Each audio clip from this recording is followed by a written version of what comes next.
The end to the longest government shutdown in U.S. history may finally be in sight, and new controversies erupt from several January 6th revelations. I'm Tony Kinnett, host of the Daily Signal's Tony Kinnett Cast, syndicated nationally at 7 p.m. Eastern. It is Monday, November 10th, 2025. This is the Daily Signal's top news in 10. After 40 days of the longest government shutdown in U.S. history, it appears that there are finally enough Democrat votes flaking away to vote alongside Republicans to reopen the federal government.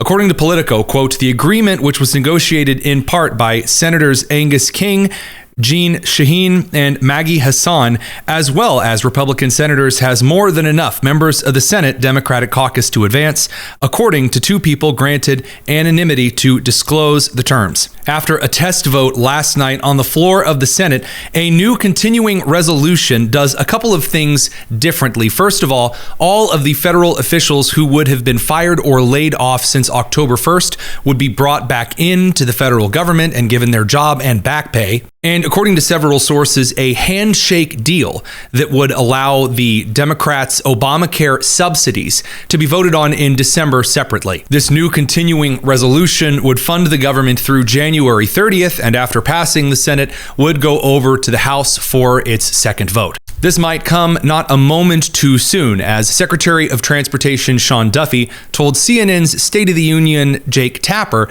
that the growing concern in the aviation administration, as well as many other transportation agencies in the United States, are feeling significant stress that could wreck the U.S. holiday season in travel. Yesterday, major airlines canceled more than 1,400 flights here in the United States. Another 1,000 have already been canceled today. And it's about to get worse, with air traffic controllers set to miss their second full paycheck this week. Joining us now to discuss is the Secretary of Transportation, Sean Duffy. Secretary Duffy, thanks for joining us. In addition to those cancellations, more than 6,000 flights were delayed this weekend, sometimes for hours and hours. How much worse do you expect this is going to become this week? What are travelers in for, assuming there's no end of the government shutdown? Yeah, so first off, yesterday, Jake, 18 of 22 controllers in Atlanta didn't show up. We had 81 staffing triggers throughout the national airspace yesterday. That means controllers weren't coming to work.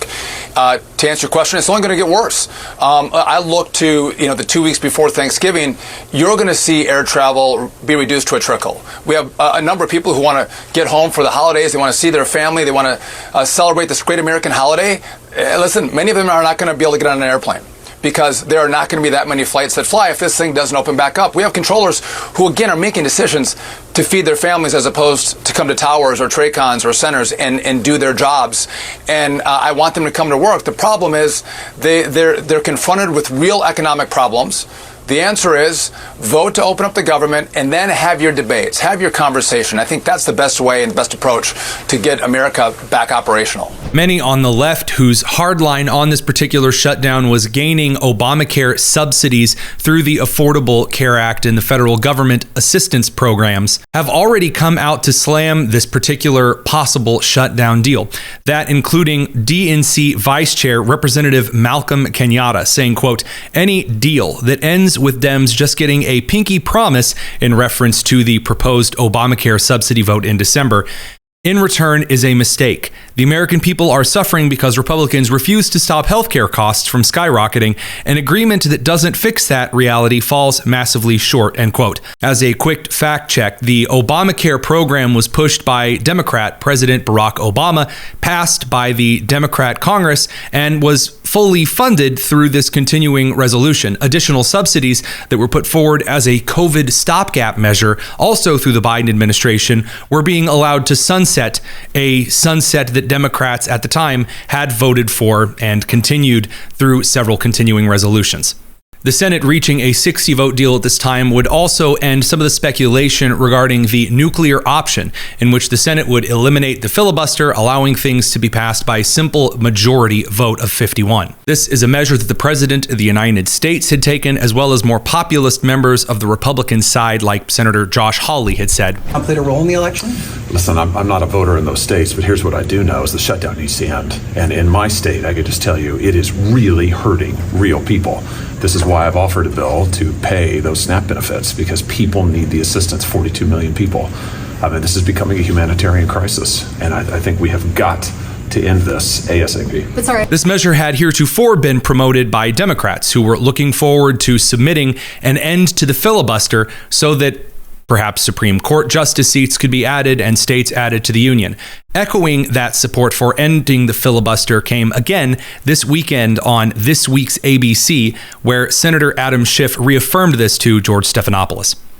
You were running for Senate. You came out against the filibuster. If that comes to the Senate floor, will you vote for it? I have continued to oppose the filibuster and would be happy to do away with a filibuster. But the question is, do away with it for what reason? I would do away with it so that we can expand and protect people's freedoms and their rights. The Republicans and the president right now are talking about doing away with the filibuster so they can raise people's health care costs. That is the wrong reason to do away with a filibuster. And ultimately, what's going to protect the American people, frankly, are not Senate Republicans who give in to this president all the time, not House Republicans who are not even on the job, not the president, certainly not the Supreme Court. That is his biggest rubber stamp. But what we saw on Tuesday, and that is the voters coming out and rejecting Republicans, rejecting healthcare increased costs, rejecting a president who's more focused on his personal enrichment than he is on trying to help people who are hungry and working to try to keep their families afloat right now. And two new major controversies erupting from the January 6th riot revelations. The first, an investigation from The Blaze showing a forensic analysis of a female former U.S. Capitol police officer's gait, a 94 to 98% match to the unique stride of a particular January 6th pipe bomb suspect, according to the Blaze News investigation confirmed by intelligence sources. This, at the time, Capitol Police officer the Blaze names as Shawnee Ray Kirkhoff, 31 of Alexandria, Virginia, left the Capitol Police Force in mid-2021 for a security detail at the CIA, other sources told Blaze News. The identity of the pipe bomber has remained relevant after a number of accusations of an inside job have spilled into several congressional hearings over the last couple of years, notably in July 2023, when Representative Thomas Massey grilled then FBI Director Chris Wray about a video unearthed showing the man who apparently discovered the bomb at the DNC building. It's this same congressional hearing in July of 2023 that would be a part of the lying to Congress charges that would then be filed by the Trump DOJ a couple of weeks ago. And lastly, after a BBC documentary on January the 6th was found to be edited, by which I mean editing out certain comments from the President of the United States, Donald Trump, on encouraging the crowd to remain peaceful, BBC's Director General Tim Davie and the Chief Executive of the News Division, Deborah Turnus, have resigned. We're going to walk down to the Capitol, and I'll be there with you, and we fight. We fight like hell. We're going to walk down to the Capitol, and we're going to cheer on our brave senators and congressmen and women.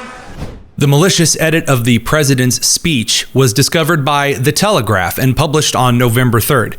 BBC is reportedly planning to apologize for deceptively editing Trump's January 6th, 2021 speech, saying, quote, Samir Shah, the BBC's chairman, will write to the Culture, Media and Support Committee on Monday, that being Monday, November 10th, to express regret for the way the speech made on the day of January 6th, 2021 Capitol riot was spliced together. Both Tim Davie and Shah were both allegedly warned about the doctored footage back in May, but according to The Telegraph, decided to keep it quiet. The President of the United States wasted no time at all hopping on Truth Social and saying just what he thought about the two individuals stepping down. Quote, the top people in the BBC, including Tim Davie, the boss, are all quitting or fired because they were caught doctoring my very good, perfect speech of January 6th. Thank you to The Telegraph for exposing these corrupt journalists. These are very dishonest people who tried to step on the scales of a presidential election.